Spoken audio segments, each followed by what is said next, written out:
Salut tout le monde, bienvenue dans Geekave et aujourd'hui on va parler de la prise de notes. Regardez la vidéo jusqu'au bout car elle peut vous être utile et j'ai quelques infos importantes à vous donner. Alors je suis en première S et je fais cette vidéo pour vous donner des conseils, des astuces pour prendre des notes, que vous soyez au collège, au lycée ou dans les études supérieures. Alors vous allez peut-être me dire, pourquoi je prendrais des notes rapides alors que j'ai le temps de recopier tout le cours? Bah oui, si le prof nous dicte un paragraphe, ça veut dire que tous les mots sont importants. Eh ben non, la prise de notes va vous permettre de synthétiser votre cours. Tout d'abord, ça vous permet de ne pas rester passif lorsque vous écoutez la leçon. Vous devez choisir les bonnes informations, vous faites déjà un tri de ce que vous devez apprendre. Vous réfléchissez à la signification du cours et vous faites déjà une bonne partie du travail d'apprentissage. Le cours est moins chiant, vous restez attentif et en plus de perdre moins de temps dans les révisions, vous vous faites moins mal à la main vu que vous écrivez moins. Et puis ça ne vous rebute pas à réviser. Qui a envie de relire un paragraphe de 20 lignes écrit en tout petit avec les mots bien serrés? Personne! Ou alors vous êtes bizarre. Avec la prise de notes, votre cours sera mieux organisé,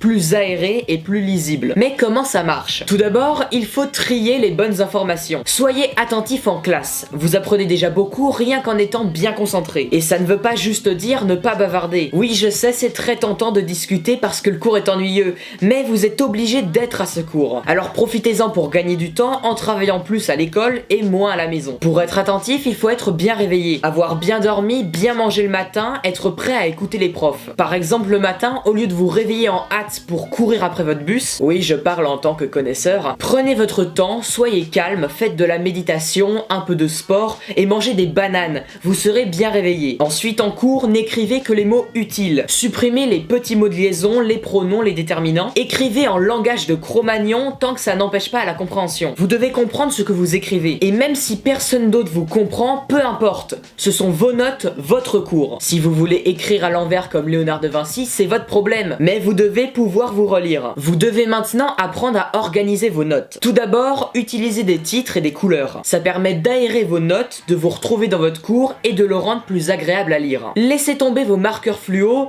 ça sert à rien. Alors oui, même moi je les utilisais jusqu'à découvrir la vidéo de Dirty Biology sur la science des révisions. Les marqueurs fluo isolent l'information alors qu'on la mémorise mieux avec son contexte. Ça empêche de connecter les éléments entre eux. Ensuite, vous pouvez utiliser des méthodes pour organiser votre feuille de cours. Ici, je vais vous partager deux méthodes efficaces. Tout d'abord, la méthode de Cornell. Pour ça, vous devez découper votre page en 4 parties. En haut, vous mettrez la date et le titre. Dans la partie droite, vous écrirez vos notes de cours. Et en bas, vous ferez un résumé de la page. Et à quoi sert la partie gauche alors? Eh bien, elle vous permet de réviser en vous mettant dans la peau du prof. Elle vous permet d'écrire les questions qui pourraient être posées lors du contrôle et dont les réponses se trouvent sur la partie de droite. Alors, je n'ai encore jamais essayé cette méthode, d'ailleurs je l'ai découverte lors de l'écriture de cette vidéo. Mais ça m'a l'air vraiment pratique. Par exemple, pour réviser, vous pouvez cacher la partie de droite et répondre aux questions à gauche. Vous pouvez aussi remplacer les questions de la partie gauche par des notes complémentaires prises dans le manuel, si vous êtes un élève studieux qui relit ses manuels. Ensuite, une autre méthode,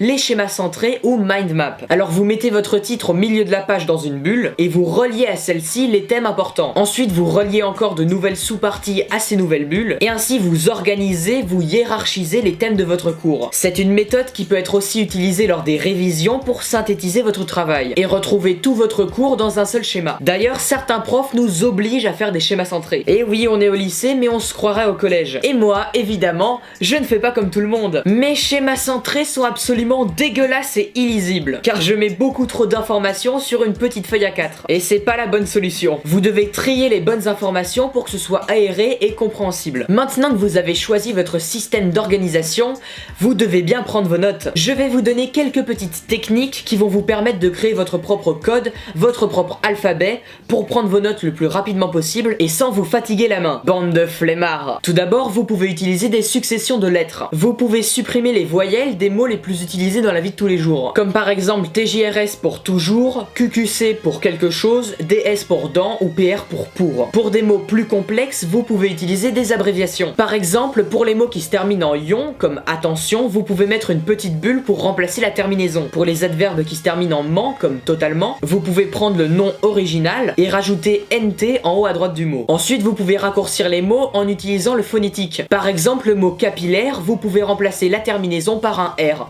vu que ça se termine en R. Pour le mot productivité, vous pouvez écrire product et mettre un T pour remplacer la terminaison. Vous pouvez ensuite utiliser des symboles, par exemple le plus et le moins pour plus et moins, et vous pouvez rajouter un petit F pour faire positif et négatif. Pour les monnaies, vous pouvez utiliser les symboles euro, dollar, livre sterling. Il existe aussi d'autres symboles comme celui du paragraphe, qui est une sorte de double S. Et pour les mots les plus utilisés dans certaines matières, vous pouvez créer votre propre symbole. Par exemple, un M barré pour molécule en physique-chimie ou un C barré pour cellule en SVT. Vous pouvez aussi utiliser des flèches. Moi, j'utilise énormément les flèches. Tiens, regardez ces cours. Je mets des flèches absolument partout. Bon, ici, ça fait une sorte de hiérarchie bordélique, mais ça me permet de remplacer certains mots, aérer mes notes, et je trouve ça plus lisible, plus agréable pour les révisions. Voilà, je vous ai donné quelques petites astuces, mais maintenant, vous devez trouver la méthode qui marche pour vous, et pour ça, il n'y a qu'une seule façon de le savoir, il faut les essayer. Certains profs nous obligent à prendre telle ou telle méthode, mais elle ne marche pas pour tout le monde. On peut très bien ne pas aimer les schémas centrés et préférer faire des fiches avec le plan du cours et les idées principales. Personne ne peut choisir pour vous votre méthode de travail. Vous avez la responsabilité de vos prises de notes et de vos révisions. Voilà, c'est la fin de cette vidéo, j'espère qu'elle vous a plu et qu'elle vous a été utile. Si c'est le cas, n'hésitez pas à liker et à donner en commentaire vos méthodes de travail. Si vous pensez que cette vidéo peut être utile à plein de gens,